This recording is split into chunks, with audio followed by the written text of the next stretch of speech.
Aloha, hi und ein herzliches Willkommen hier auf meinem kleinen rumpeligen Bushcraft- und Outdoor-Kanal Fesebusch. Schön, dass du eingeschaltet hast. Heute geht es um Folgendes. Es geht um einen Selbstversuch. Und dazu habe ich mal was mitgebracht. Kleinen Moment. Den Grail Geopress Wasserfilter in der 750 Milliliter Variante. Und heute heißt es für mich das erste Mal Wasserfilter. Das Teil ist nagelneu, unbenutzt und es geht nicht nur um das erste Mal Wasserfilter, sondern es gibt gleich eine Challenge. Es wird sich nämlich um Problemwasser handeln. Problemwasser in Form eines Gewässers, von dem man sagen würde, es erfüllt nicht die Kriterien, daraus unbedingt zu trinken. So, und das werden wir trotzdem machen. Oder ich werde mich opfern. Wir werden es trotzdem machen und dann mal gucken, wie das alles so läuft, im wahrsten Sinne des Wortes. Und das hat auch alles einen Grund, warum, weshalb, wieso. Und wenn du wissen willst, wie es mir dabei ergeht und wie das alles so funktioniert, dann bleib dabei. Und ich habe noch einen kleinen Bonus. Ich habe mir nämlich was ausgedacht, was ich mit dem Filter machen möchte. Und das werde ich versuchen, ob das funktioniert. Ich sage noch nicht was, aber wenn es funktioniert, dann ist es ein guter Bonustipp für dich. Also, wenn du Lust hast, dann bleib dabei. Ich freue mich und komm einfach mit.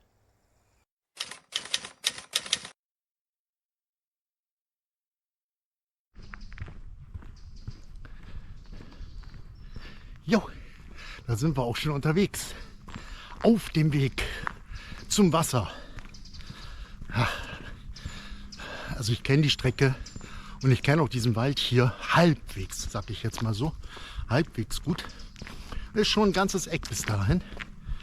Und auf dem Weg dahin möchte ich euch noch ganz kurz oder euch kurz darüber aufklären, welchen Sinn diese ganze Aktion überhaupt hat.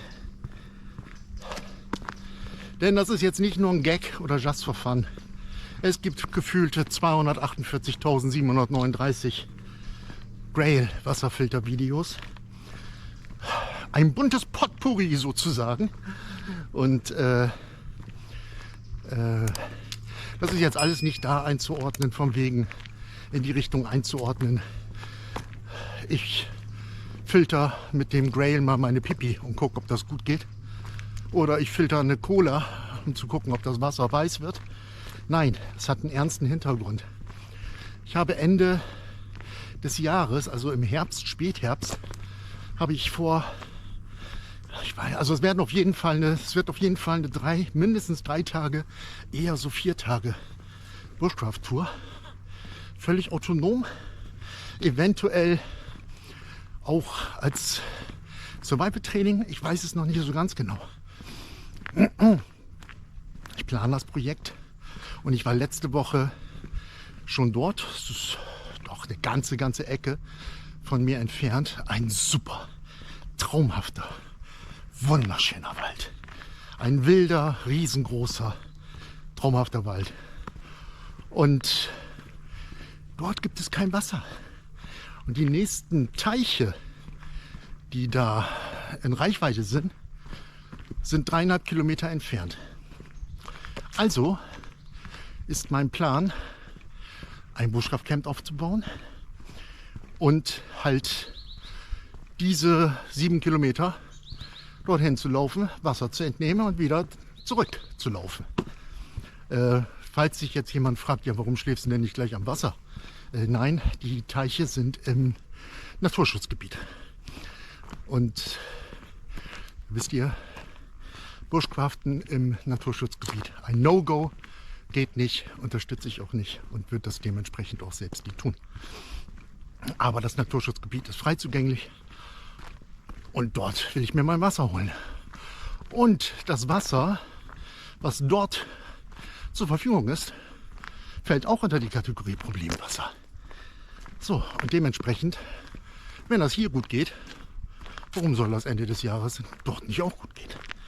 Deshalb ist das jetzt ein Test. Und das dauert, glaube ich, auch gar nicht mehr so lang. Dann sind wir schon da. Ich schalte euch noch mal eben kurz aus. Bis gleich. So, ich bin da. Und Es sieht sehr viel katastrophaler aus, als ich gedacht habe. Also, wenn das kein Problemwasser ist, dann weiß ich auch nicht. Ich hoffe, die GoPro kann das einfangen. Es schwimmt wirklich eine schmierige Schicht auf diesem kleinen Tümpel. Und das ist wirklich nur ein kleiner Waldtümpel. Ein kleiner, natürlicher Waldtümpel. Ich weiß auch definitiv, dass hier abends sämtliche Wildtiere trinken. Das weiß ich 100%, weil es schon eindeutige Spuren gab, da hinten an diesem kleinen Einstieg, den ihr vielleicht durch die Kamera da hinten, durch das Kamerabild ein bisschen erahnen könnt. Aber, naja, es ist Hochsommer.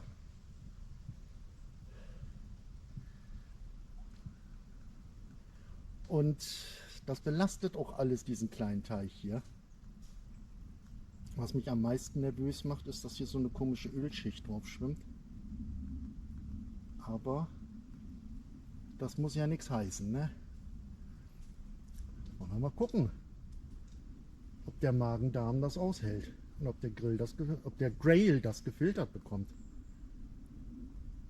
Auf jeden Fall habe ich mich nicht zu weit rausgehängt mit Selbstversuch und Problemwasser.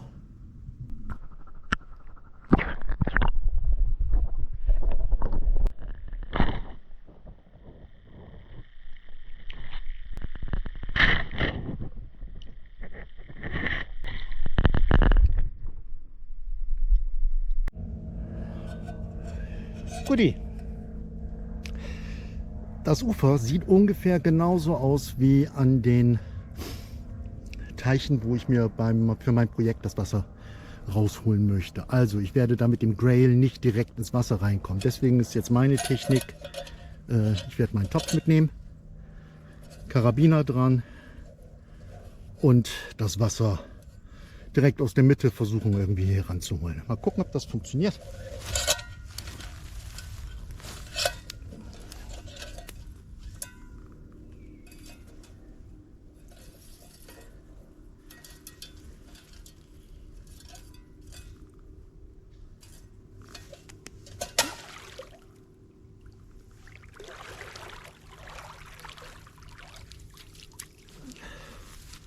Wunderbest. Super. Funktioniert prima. Sieht aus wie Pipi. Aber es funktioniert super. Zumindest schon mal das rausholen. Und wie ich sehe, weniger Schwebstoffe, glaube ich jedenfalls, als gedacht. Naja, gut. Gucken wir uns gleich mal in der Nahaufnahme genauer an. Hier haben wir jetzt den Grail und jetzt kommen wir noch zu dem Bonustipp. Mal gucken, ob er sich als ein solcher herausstellt. Als Bonustipp. Jawohl! Wer kennt sie nicht? Die Super Sitz Color von Nudie. Tag für Tag. Die Strumpfhose für die Frau. Ja. In einer super Farbe. Mandel. Für eine Frau, 40, 44, das ist schon eine amtliche Größe, ne? Naja, bla bla. Also ich denke mir, eine Damenstrumpfhose, die werde ich jetzt gleich mal über den Grail drüber ziehen. Ich habe Gummibänder mitgebracht. Und dann kommt noch ein Stofflappen darüber, oder beziehungsweise zwei. Und das Ganze soll dann als Vorfilterung dienen. Denn es gibt viele Menschen, viele Benutzer, die ein Problem mit dem Grail haben, dass sich der Filter eben halt sehr schnell zusetzt, weil sie eben halt nicht vorfiltern. Und ob das Vorfiltern mit meiner angedachten Konstruktion funktioniert, das werden wir gleich sehen. Bis gleich.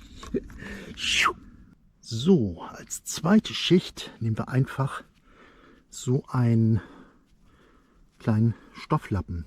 Kennt ihr diese kleinen Lappen, die so in Tablettenform gepresst sind, die sich dann erst entfalten, wenn sie mit Wasser in Kontakt kommen? Das ist so einer. So, den mache ich jetzt aber nicht extra fest mit diesem Gummi, den lege ich einfach nur lose drüber. So, und dann werden wir jetzt mal gleich gucken, wie praktikabel das ist. Nun kommt es drauf an. Kann man das erkennen? So. Okay.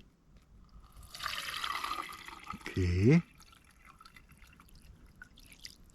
Ach, ich mache einfach so gar kein Problem mit der Einfüllmenge. Ich mache das einfach voll und kipp dann dementsprechend ab. Ist ja gar kein Thema. Wieder völlig blöd, nur theoretisch gedacht. Ne, ist doch egal, wie voll der Becher ist. Dann wird eben etwas abgekippt, bevor gefiltert wird. So, wie ihr aber seht, der Lappen hat sich schon mal ordentlich verfärbt. Ne? An der Strumpfhose wird man natürlich nichts sehen. Logischerweise. Weil die ja diese komische Mokkafarbe hat. Gut, dann filtern wir das mal. Okay. So. So. Okay, Deckel ist auf.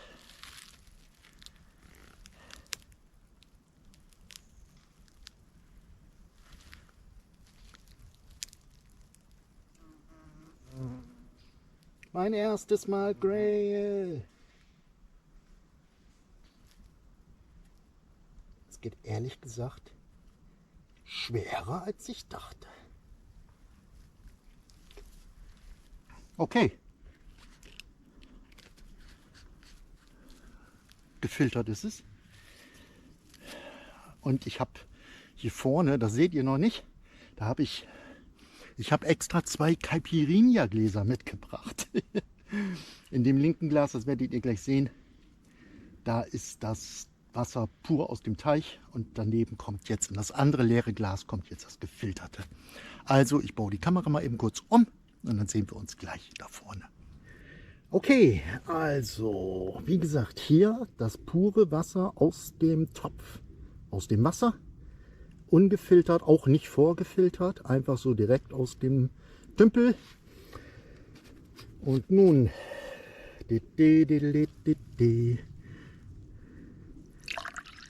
oh ja, boah, ich bin ja jetzt schon geflasht. Mal abgesehen, dass ich ihn nicht richtig zugedreht habe. Aber guckt euch das mal an, das ist ja ein Unterschied wie Tag und Nacht. Wie verrückt ist das denn bitte?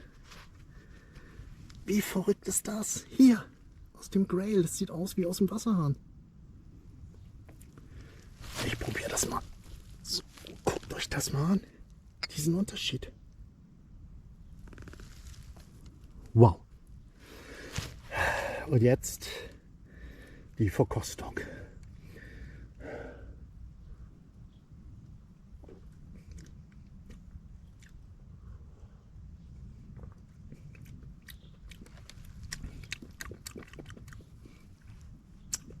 Schmeckt wie gutes Wasser.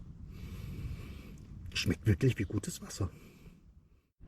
Okay, und damit ihr nun seht, dass das hier alles kein Fake ist, sondern wirklich ein Selbstversuch und ich einen wahnsinnigen Durst habe, denn ich bin so dermaßen durchgeschwitzt.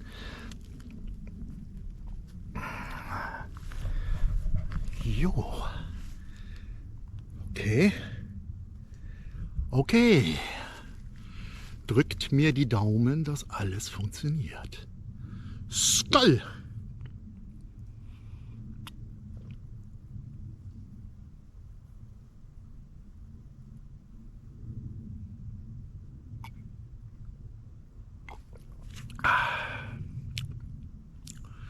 Was mache ich hier bloß? Auf der einen Seite habe ich das Glas mit dem gefilterten klaren Wasser in der Hand und mein Ausblick, hier, guckt euch mal an, das ist mein Ausblick. So, okay.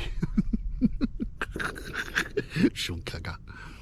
So, weg auch noch Echsen hier.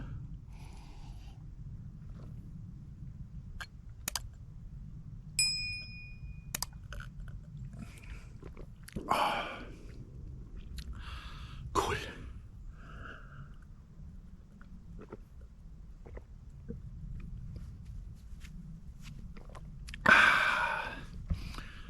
Ich hab's getan. I did it. Okay. Jetzt bleibt abzuwarten, was passiert. Ich kann euch jetzt auch sagen, wie es weitergeht. Das ist aber alles out of cam. Ich werde jetzt noch 2-3 Mal den Topf reinschmeißen, meine große Feldflasche noch voll machen, 1 Liter. Und dann habe ich noch so eine halbe Liter PET-Flasche mit, eine leere. Also ich gehe jetzt noch mit 1,5 Litern dieses Wassers nach Hause. Werde jetzt mal in Ruhe filtern. Ich glaube, das Vorfiltern, glaube ich, das hat was gebracht. Ich nehme das Zeug aber mal mit und trockne das zu Hause. Und wenn es getrocknet ist, dann müsste man ja eigentlich sehen, ob da irgendwelche Schwebeteilchen vielleicht drauf sind oder so. Das gucken wir uns dann vielleicht später an, falls das erwähnenswert ist. Ansonsten glaube ich, also auf jeden Fall, es kann nicht schaden. Und was ja schon mal toll war, das habt ihr auch gesehen, das Wasser kam eigentlich ohne viele Schwebstoffe raus. Das war eben halt einfach nur pipi-farben gefärbt, sag ich mal vorsichtig. Ja, es war eben halt bräunlich. Und das ist ja gar kein... Ja, das ist ja gar kein Wunder. Es ist hier Wald und der kleine Tümpel hier ist umgeben von Bäumen. Im Herbst fallen die Blätter, zersetzen sich und auch in den Blättern sind auch viele Gerbstoffe und so weiter. Und die färben dann natürlich auch das Wasser braun. Gar keine Frage. Jeder, der eine Regentonne unter einem Baum mal stehen hatte, ohne Deckel, der wird wissen, wovon ich rede. Okay. Also das mache ich jetzt alles out of cam und dann sehen wir uns entweder auf dem Rückweg noch mal kurz oder spätestens von zu Hause. Und hoffentlich muss ich nicht vom Klo aus die Kamera in die Hand nehmen. Okay, also bis gleich. Ja, hi ho. Ich bin jetzt auch endlich zu Hause angekommen und bin tatsächlich ein bisschen fertig, muss ich sagen. Es war so bullig heiß und ich habe echt so viel geschwitzt, dass ich in der Tat ein wenig dehydriert bin. Und habe jetzt gerade im Buschkraftkeller meinen Rucksack ausgepackt. Die Feldflasche steht schon bereit mit dem abgefüllten Wasser. Zum Glück bin ich tatsächlich ein bisschen dehydriert. Soll heißen, ich habe einen echten Durst. Und ja, heute Abend gönne ich mir jetzt hier diesen Liter plus den anderen halben Liter, den ich abgefüllt habe. Und in diesem Sinne,